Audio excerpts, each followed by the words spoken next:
Assalamualaikum warahmatullahi wabarakatuh. Bertemu lagi dengan acara kita di podcast pendidikan kita.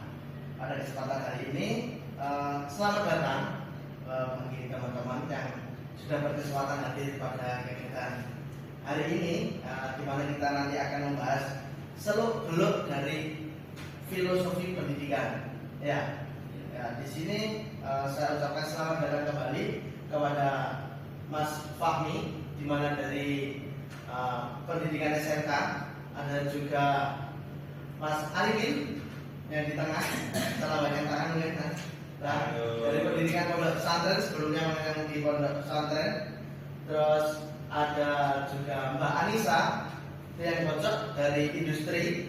Terima kasih atas undangannya. Oke, terus Mas Farid dari pendidikan PBG. Dan sayang sekali ada salah satu narasumber kita yang tidak bisa hadir di sini karena ada halangan sakit. Ya, semoga bisa lekas kembali sembuh dan aktivitas lancar kembali ke depannya. Bapak, kakak-kakak saja ya. Saya manggil. Sehat semua ya berarti ini ya. Bergembira selalu. Oke. Di sini kita nanti akan membahas tentang identitas manusia Indonesia. Ya, dan kebayangkan identitas manusia Indonesia di mana akan dikaitkan dengan pendidikan, di mana identitas manusia tersebut membahas tentang budaya luhur nantinya. Yang pertama nih, langsung saja ya untuk mempersingkat kegiatan. Mungkin kan setelah ini katanya mau ada agenda lebih lanjut. DPL gimana ya? Ngurus administrasi mungkin. Amin. Itu yang pertama, Indonesia adalah negara yang sangat kaya ya. Kita tahu semua akan budaya, sukunya, agamanya maupun bahasa. Menurut kalian apa sih yang dimaksud dengan identitas manusia dan bagaimana elemen tersebut saling membentuk? Mungkin dari siapa? Mbak Anissa dulu, boleh? Betul kata Pak Krisdana bahwa Indonesia itu sangat kaya. Jadi kita harus bangga bahwa kita itu menjadi warga negara Indonesia yang memiliki kekayaan yang sangat besar. Jadi itu kan yang benar kan identitas manusia Indonesia lah. Oke, ya. Jadi identitas manusia Indonesia ini kalau menurut saya sendiri itu bagaimana manusia Indonesia itu berbeda dengan manusia dari negara-negara lain. Nah, kalau yang saya lihat secara pribadi ya kan kita sudah tahu banyak video di YouTube, kita melihat bagaimana negara-negara lain. Indonesia itu uniknya ada pada gotong royongnya, dari gotong royong. Jadi di luar negeri itu mungkin gotong royong hanya ada saat bencana alam atau yang seperti itu, tapi kita ada gotong royong yang mungkin dilaksanakan mungkin kayak institusi desa dan segala macamnya. Itu satu poin. Kemudian poin lainnya itu yaitu ada pada kita menggunakan Pancasila sebagai asas kenegaraan kita lah. Jadi negara lain mungkin ada dasarnya yang berbeda-beda, kita menggunakan Pancasila sebagai dasar budaya kita. Kurang lebih seperti itu saja. Dan setuju sih kalau dari perkataan Mas Fahmi di sini, di mana gotong royong menjadi identitas kita, di mana itu menjadi elemen yang saling penting di Indonesia. Dan di situ filosofi pendidikan di sini itu seperti Ki Hajar Dewantara itu kan juga mengajarkan salah satunya prinsip gotong royong juga, mana dalam pembelajarannya untuk saling membantu sampai di bidang pembelajaran pun sudah mulai dibiasakan. Itu mungkin ada tambahan yang lain dari kakak-kakak ini. Untuk saya mungkin saling toleransi ya terhadap sesama umat ya berbeda-beda agama sih ya. Dari yang Islam biasanya juga menghormati kalau ada kegiatan Kristen atau kegiatan apa kayak misal memberikan kayak ampau seperti itu kepada orang Kristen kayak gitu pada saat hari raya, misal ada yang berkunjung ke silaturahmi atau ngomong maaf pada hari raya tersebut, Walaupun beda kepercayaan ya, saling toleransi. Oke, itu memang profil manusia yang sekarang itu Indonesia banyak itu sih.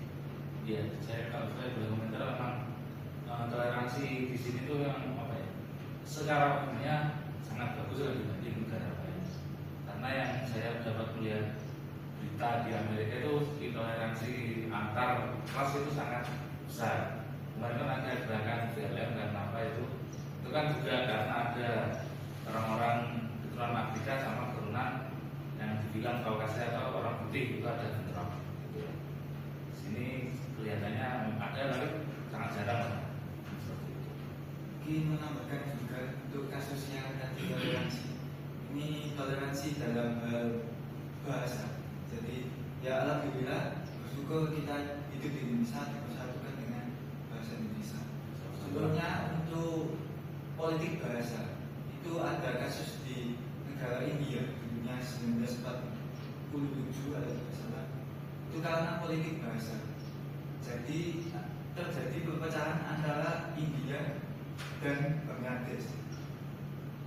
Itu karena perbedaan bahasa. Jadi semisal kita tidak memiliki bahasa persatuan, mungkin kita tidak dapat bersatu atau terpecah. Mungkin tambahan saya.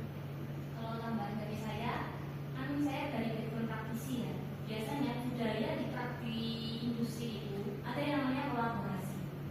Kolaborasi yang mewujudkan bagaimana kita menjadikan satu kekayaan Indonesia ini menjadi satu produk yang unggul dan dapat bersaing di kancah global.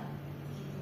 Jadi kalau adanya sosok-sosok yang punya latar belakang yang berbeda, maka dari itu Indonesia sebenarnya sangat unggul dengan perbedaan itu.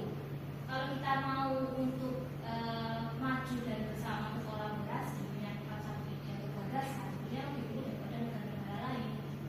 Sangat kaya dan itu kita menemukan satu konsep duduk bersama untuk menjadikan satu solusi yang sangat menarik sekali ya pembahasan kita saat ini ya.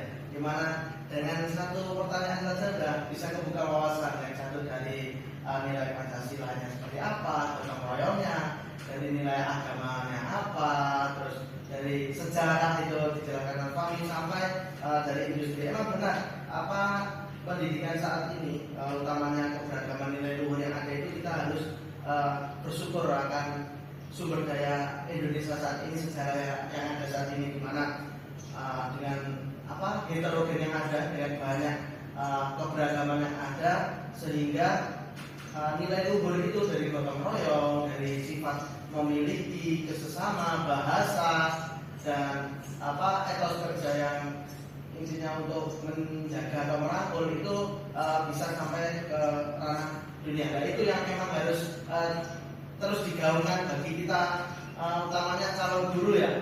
Nanti kan guru SMK, apalagi kebutuhan dunia kerja itu jangan sampai terpecah belah masalah apa perpecahan. Apalagi kan yang viral saat ini apa itu mungkin pernah dengar tawuran antar sekolah, antar perguruan. Nah itu kan mungkin gimana pendapat bapak atau kakak ini? Mungkin pernah dengar, karena mungkin kan nilai luhur keberagaman yang mulai pecah ini gimana untuk anak generasi muda sekarang?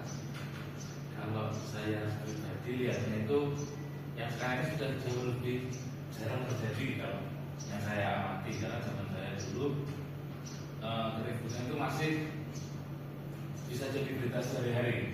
Nah sekarang saya sudah ya alhamdulillah lumayan jarang mendengarnya. Semoga saja kedepannya semakin tidak ada.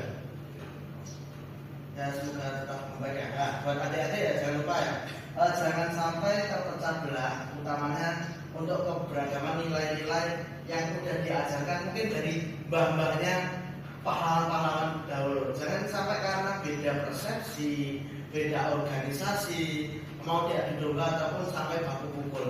Nah, jangan ikut-ikutan, ikut gangster dan sebagainya. Mungkin nilai apa untuk utamanya yang kalian bangun itu di situ, keberagaman, penguatan mental untuk menuju apa? Ya tadi kebutuhan industri seperti yang dijelaskan Mbak Anissa tadi, go global dan tadi. Oke, mungkin pembahasan yang satu itu sudah ya. Ini lanjut lagi ya. Yang kedua, mengapa kekuatan nilai luhur identitas manusia Indonesia menjadi bagian penting dalam konteks pendidikan manusia di Indonesia? Nah, mengapa ini kok nilai-nilai luhur ini sangat penting banget bagi pendidikan. Oke, gimana pandangannya? Saya jawab terlebih dahulu ya. Oke. Yang pertama, mengapa kekuatan nilai luhur ini sangat penting untuk bangsa Indonesia namanya. Yang pertama, kekuatan nilai luhur ini harus dijadikan fondasi. Jadi umpamanya sebuah bangsa adalah sebuah bangunan, maka nilai luhur adalah fondasi yang ada di bawah tetapi tidak kelihatan, yang menyokong berdirinya atau tegaknya negara ke depannya, bangsa ke depannya. Jadi meskipun tidak begitu kelihatan, tapi itu sangat penting. Contohnya, ya ini kita pengandaian, semisal bangunan tidak memakai fondasi, maka atau hanya memakai tembok, maka kekuatan bangunan tersebut tidak akan dapat diperhitungkan atau dapat rusak. Mungkin seperti itu pandangan saya. Lalu yang kedua, nilai luhur itu menjadi benteng kita untuk dari nilai-nilai yang tercela. Contohnya yang paling marak di bangsa negara ketiga atau negara berkembang, yaitu korupsi. Jadi nilai luhur ini adalah musuh atau bisa untuk mengatasi korupsi itu sendiri. Jadi ketika sejak kecil kita tanamkan ke peserta didik untuk memiliki nilai-nilai luhur, maka peserta didik tersebut ketika membuat kesalahan kecil maupun besar akan sadar di lubuk hatinya.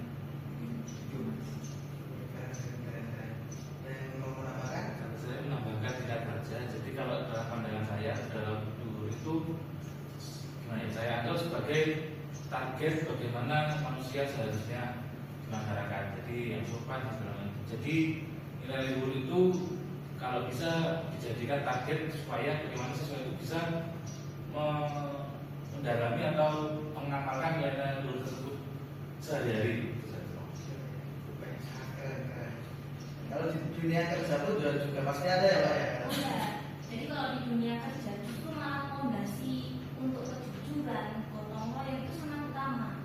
Karena bisa dibayangkan kalau satu orang yang tidak jujur atau tidak bisa bahasanya itu tidak amanah ya, itu akan merubuhkan satu dunia industri. Karena kita kan kalau industri bahasanya tentang stakeholder, tentang konsumen, bagaimana kita menjaga kualitas produk, bagaimana kita mempercayakan oh ini produk kita bagus, bagaimana kita menstabilkan semuanya secara jujur dan kompak gitu.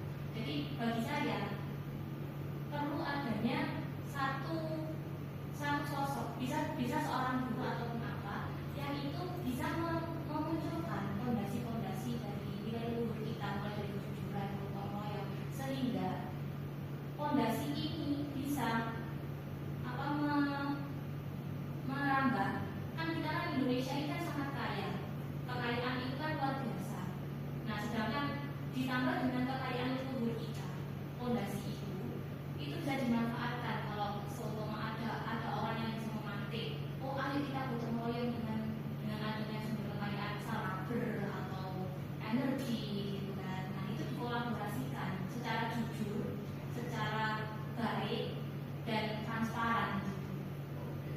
Jadi sangat penting sekali ya ini ya. Untuk dari segi biasanya dari nilai-nilai keluhuran dari segi keagamaan, kita kalau beribadah nih, kita harus niat dan menyampaikan apapun ke Allah ya. Kalau ke Islam ya. Nah ini nilai-nilai luhurnya itu harus ditanamkan dari segi agama ini, karena akan membentuk ya karakter sebuah orang nantinya ya, karakter itu akan lebih baik kalau kita menyembah Tuhan kayak gitu. Terkait kejujuran, terkait toleransi, terkait gotong royong, atau kita akan menghargai sifat kebinekaan tunggal-ika itu sendiri. Bayanglah kalau untuk apa Indonesia ke depannya atau generasi muda. Mungkin ini di pertanyaan terakhir ya, bisa dijawab. Oke, mohon maaf karena waktu terus berjalan, tidak terasa kita juga closing statement pertanyaan saya. Tidak usah panjang-panjang jawabannya. Pertanyaan setelah tadi sudah dijelaskan tentang luhur itu bagaimana, tentang kekuatan nilai luhur dan apa untuk konteks pendidikan itu seperti apa. Dan sekarang rumusan apa yang cocok untuk mengimplementasikan konsep luhur ini di dunia pendidikan? Oke, mungkin itu. Mungkin dari Mas Fahmi dulu. Kalau menurut saya pribadi, nilai luhur itu ya seharusnya dimasukkan ke mata pelajaran yang diajarkan di siswa itu, harus masuk ke dalam kurikulum lah istilahnya. Jadi dari situ siswa selalu ditekankan kepada siswa untuk mengikuti nilai-nilai tersebut. Jadi dengan adanya nilai luhur tersebut, jadi nanti masyarakat Indonesia akan bisa jadi jauh lebih baik. Oke, kalau dari Mas Fahmi?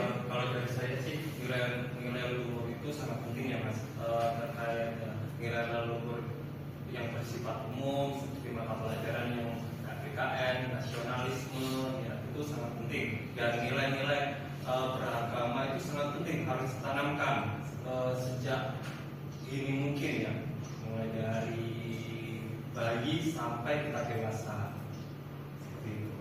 Malah saya potong ya, apa pendidikan saat ini kan harus diajarkan katanya apa menteri yang baru dari dalam kandungan, yaitu mungkin yang seperti yang dibahas Mas Arifin. Oke, lanjut ke Mas Fahri juga.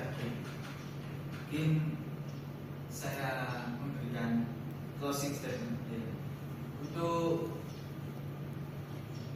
saya setuju dengan ya ini integrasi kurikulum yang baru untuk P5 dan semoga bisa dijalankan dengan baik. Mungkin itu closing statement dari saya karena P5 itu bisa mewakili lingkup bahasan yang kita bahas tadi. Oke, yang terakhir silakan Mbak Anissa. Ya. Kalau closing statement saya, ini kan kita kan sudah berada di era modern ya.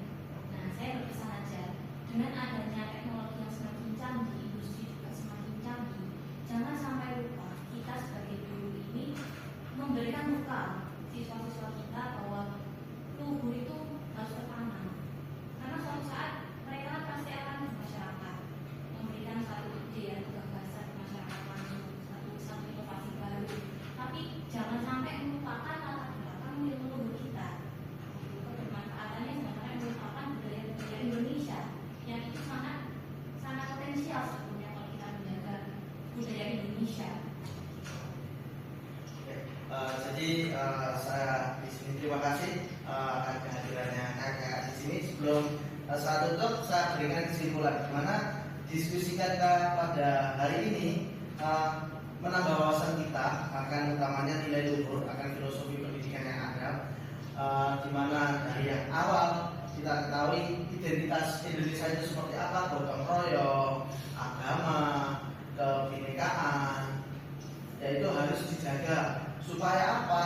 Supaya ke depannya masyarakat Indonesia akan terus bersinergi, dan pada konsep pendidikan juga harus diamalkan seperti masuk ke dalam kurikulum, terus diajarkan tentang agama juga sebagai penguatan fondasi, dan terakhir di bidang industri pun juga harus segera berkolaborasi di sini, entah dari kemajuan teknologinya, tetapi poin pentingnya tidak melupakan nilai-nilai luhur yang ada. Mungkin saya ucapkan terima kasih kembali kepada kakak ini. Jika mungkin saya sendiri ada salah-salah kata atau mungkin waktu yang kita berikan cukup singkat, kita bertemu lagi di kedepannya. Selamat berkegiatan kembali. Saya akhiri. Wassalamualaikum warahmatullahi wabarakatuh. Waalaikumsalam warahmatullahi wabarakatuh. Pemirsa, tetap saksikan podcast pendidikan kita.